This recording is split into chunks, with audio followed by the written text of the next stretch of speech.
Sino nga ba ang may pinakamalakas na mata sa lahat ng Uchiha?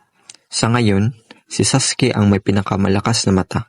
Matapos makuha ang Eternal Mangekyo Sharingan at Rinnegan, ay tumaas ang kanyang kapangyarihan. Kaya niyang kontrolin ang espasyo at oras gamit ang kanyang Rinnegan at gamitin ang mga teknik tulad ng Amino Tojikara at Chibaku Tensei. At syempre gamit ang Eternal Mangekyo Sharingan, kaya niyang gamitin ang Amaterasu, Susanoo at Tsukuyomi, mga teknik na kayang talunin ang sinumang kalaban. Pero hindi natin pwedeng kalimutin si Madara Uchiha.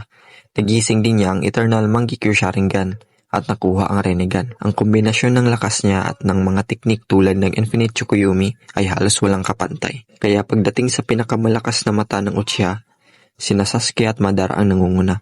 Pero dahil sa mga bagong tagumpay ni Sasuke, siya ang itinuturing na may pinakamalakas na mata sa kasaysayan ng Uchiha.